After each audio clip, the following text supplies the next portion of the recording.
জাতীয় কবি কাজী নজরুল ইসলাম দ্রোহ কিংবা প্রেমের পাশাপাশি ছিলেন প্রকৃতিরও কবি। তার সাহিত্যের বড় অংশ জুড়ে রয়েছে প্রকৃতি বন্দনা।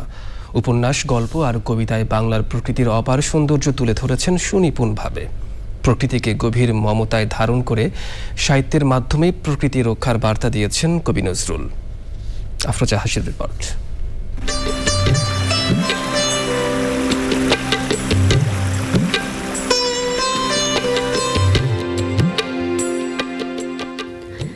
প্রাচীনকাল থেকেই বাংলার প্রকৃতির রূপ আর মোহনীয় সৌন্দর্যে বিমোহিত হয়েছেন বিভিন্ন লেখক, কবি, সাহিত্যিক।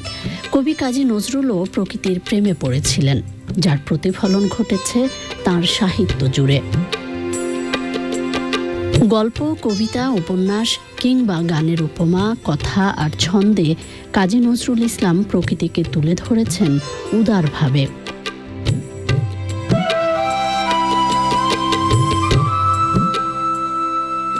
দোল খাওয়া ফুলের মুগ্ধতা, গাছে গাছে পাখির কুহুতান, গ্রামীণ মেঠোপথ, সাগরের নীল জলরাশি কিংবা মায়াবী জোছনা রাতের অপার সৌন্দর্য জাতীয় কবির সাহিত্যকে করেছে সমৃদ্ধ।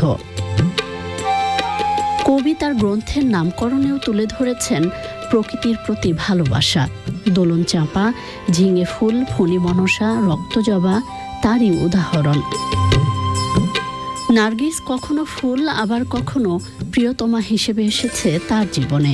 কবি নজরুল প্রকৃতিকে স্পর্শ করেছেন হৃদয় দিয়ে, অনুভব করেছেন, ভালোবেসেছেন আপনজনের মতো গভীর মমতায়।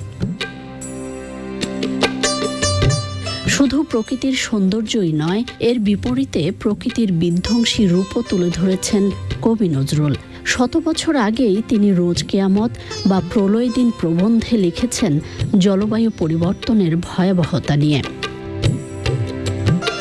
বৈশ্বিক উষ্ণায়নের কারণে কিভাবে মেরু অঞ্চলের বরফ গলে যাচ্ছে এবং পৃথিবীর নিচু অঞ্চল প্লাবিত হতে পারে তা তিনি ওই সময়েই ধারণা দিয়েছেন।